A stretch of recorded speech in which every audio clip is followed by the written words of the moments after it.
Spain is known as Julio Iglesias' country, the land of the flamenco and high unemployment rates. Even now, when all of Europe is emerging from the crisis, this country maintains a higher unemployment rate than Iraq or Albania. In other words, Spain isn't exactly a role model as far as economics is concerned. However, there's a region that doesn't fit at all in this category. Yes, dear viewer, we are talking about the Basque Country, also known as Euskadi. Along with Navarra, these are two of the richest and most prosperous regions in the entire of Spain. Both the Basque Country and Navarra are usually at the top of every indicator, far above, by the way, Catalonia. In other words, we could say that these two regions are something like a small Germany within Spain, with an entirely different political system to the rest of the country and a business sector more typical of Northern Europe than Southern Europe. Moreover, this area has its own language. This is called Euskera. Unlike Catalan, Euskera sounds nothing like Castellan. But that is not all. Like Catalonia, the Basque Country also has an important separatist movement. In fact, 10 years before Catalan politicians began to demand independence, the Basque government had also tried to become a sovereign state. This was known as the Ibarretxe Plan. See, the then president of the Basque Country, or as it's officially called, the Basque Lehendakari, Juan José Ibarretxe, tried to divorce from Spain, and it went pretty badly. But that is something we are going to address in a whole other video. So let's get on to today's question, and that's why is the Basque Country and Navarre richer than the rest of Spain? Why do we say that they have a different political system to the rest of the country? Well, we are going to answer all of those questions today, but before we do, let's dive into the history. Medieval heritage? Both regions, the Basque Country and Navarra, have a special status called the Basque Economic Agreement. Many people think that this special status came from the Middle Ages, but the truth is that it didn't. See, in the year 1200, the ancient kingdom of Navarre, what are now known as the Alava, Bizkaya, and Guipuzcoa provinces in Navarra itself, joined the Castile crown. As a condition for this union, the Castilian king had to recognize the so-called Navarrese fueros, or laws. That is to say that this kingdom would maintain an independent government with its own laws, its own courts, and its own taxes. For example, no Navarrese citizen could be forced to do military service. These Navarrese laws remained practically unchanged for centuries. But don't think that this is an anomaly. Every feudal or absolutist political system, be it in Spain, France, or the United Kingdom, was full of regions with special rights and special laws. However, things changed in the 19th century. At that time, Spain was consolidated as a modern state, and it decided to imitate the model of Napoleon's France, that is, a centrist model. That means that almost every law would be dictated from the capital and would apply equally throughout the territory. As you can imagine, this did not please the Navarrese and the Basque citizens. Suddenly, they had to pay more taxes and do compulsory military service, not a great combination. This explains why, during the 19th century, Spain had not one, not two, but 3 civil wars. These were the so-called Carlist Wars, where the old regime supporters, mainly Basques and Navarrese, fought against the Spanish army. Then, in 1876, when these Navarrese Basque troops were defeated, the laws were abolished. Suddenly, these 4 provinces had to follow the laws that came from Madrid. In addition, they had to pay a percentage of their taxes to the central state. In return, Madrid allowed them to retain a special fiscal status. And this concession is what we call the Basque Agreement, which, as you can see, wasn't born in the Middle Ages, but was approved in exchange for abolishing the laws. But it doesn't end there. Decades later, in 1939, Franco's dictatorship eliminated this economic agreement, but only in the 2 provinces that didn't support him, Guipuzcoa and Vizcaya. As you can probably see from all of this, it's a rather tortuous story with wars and amends from both sides. Both provinces which lost their special fiscal conditions were especially hurt. And this can be seen today, where a huge percentage of Biscayans and Guipuzcoans want independence from Spain. And all this explains why in the 1970s the new democratic Spanish constitution's writers wanted to compensate Basque and Navarre. The Basque Agreement returned, but this time in a modernized version. Basque Quota. This is one of the most confusing issues in Spanish politics. See, if a citizen lives in Malaga or Valladolid, he or she pays most of their taxes directly to the central government. Of course, there are some special taxes that depend on the city or the autonomous community, but the vast majority goes to the national treasury. Afterward, the state distributes this money among the different autonomous governments as ever they see fit. These are the so-called autonomic transfers. And of course, some regions tend to benefit from these transfers and others are harmed. In theory, and this is quite debatable, the richer regions help the poorer regions. However, both Navarre and the Basque Country have a different system.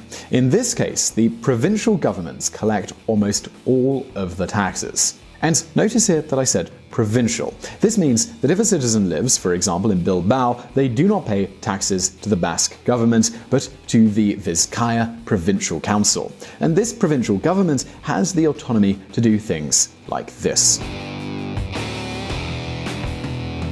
Vizcaya will change taxes on company profits to increase competitiveness. So maybe you remember in another video we told you why Switzerland is so rich. Now, one of the reasons for this is that in Switzerland, each canton can compete with each other by offering better fiscal conditions. While something similar is happening in the Basque and Navarra provinces, and that explains why taxation in these regions is a little lower than it is in the rest of Spain. Now, you may be wondering, do these provincial councils pay nothing to the Spanish state? Well, no, there's none of that. That's where the so-called Basque Quota comes into play. The Basque Quota is the percentage these regions pay to the central government in exchange for the common services they enjoy for belonging to Spain. For example, the army, embassies, and roads. All these are paid by Madrid, but the Basques can also enjoy them. They therefore have to pay part of the cost. And not only that, if for example Spain decided to increase their defense budget, the Basque Quota would also grow proportionally. As you can imagine, all of this is theoretical. The truth is that the Basque Quota is the result of political negotiations, but that's a different story for a different day. The truth is that unlike all the other autonomous communities, the Basque Country and Navarra know exactly how much money they pay for the common cause and how much remains. And in most cases, this is a fantastic advantage. But just wait a moment, because this doesn't end here. In principle, it might seem that the economic agreement is a fair system. Everything in the negotiation is black and white. But the truth is that the system is far from perfect. Do you remember when I said that the central state distributes the money that it collects among the different autonomous communities? Well, the truth is that both Navarra and the Basque Country belong to this distribution. And being such rich regions, it would be logical to think that they would contribute more than they receive. Well, that is totally not happening. The Basque Country receives twice as many resources per capita as Madrid, Catalonia, or Andalusia. And so now you may be asking yourself this, and that's, well, how is this possible? The reason, well, it's purely political. As I was saying, Basque nationalism is as important as Catalan nationalism. That means that these autonomous communities have their own political parties such as the Basque Nationalist Party, which holds its community's government and has a strong representation in the national parliament. Well, every year the central government has to approve national budgets in parliament. For that, they need an absolute majority, a majority that in most cases requires support from these parties. However, this isn't the only reason for the Basque Country's prosperity. Not at all, in fact. There's much more at play here, and let's look into it right now.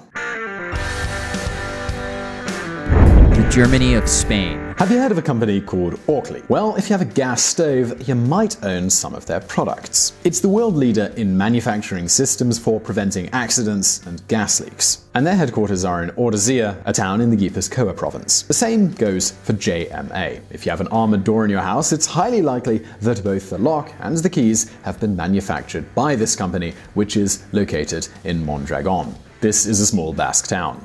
These are the so-called hidden leaders. They are small, hyper-specialized companies that have become benchmarks in their niche and which have devastated the international markets. In a previous video, we told you how Germany owes part of its wealth to Mittelstands. Well, the Basque economic model is very similar. Moreover, if you have the opportunity to travel by road through Euskadi, you'll see factories dispersed throughout its landscape. In fact, its population is much more scattered than anywhere else in Spain. Of course, there are large cities, but most people live in urban centers of less than 40,000 inhabitants. And most of these municipalities have business hubs that employ locals. In the Basque Country, economic activity isn't only concentrated in large cities. And now you may ask yourself, well, why does Euskadi have such a homogeneous business network? For this, we return to the same principle, and that's decentralization. By having 4 different treasuries with autonomy to collect taxes and make investments, there's a higher tax competition than in any other part of Spain. This means that public investments aren't concentrated in a specific place, but are distributed evenly. Investing in startups will have a 30% deduction in Gipuzkoa. In other words, it's true. Both the Basques and the Navarrese have a huge advantage because they receive money from the central state. But that money has been invested much more efficiently than in any other region. In fact, it's no coincidence that these 2 communities are the least indebted in all of Spain, and that, in addition, they have hardly any of the corruption cases that have poisoned the rest of the country. So now the question is, do you think some elements of the Basque and Navarrese models could be rescued and replicated in other countries? Do you think it would be possible to apply the Basque agreements to other regions? Well, let us know in the comments section below. Also, as always, thank you for watching, and please do leave a like and do subscribe. We have brand new videos every Monday and Thursday. Also, let me thank our friends at the Reconsider Media podcast. They provided the vocals in this episode that were not mine. And as always, thank you for watching.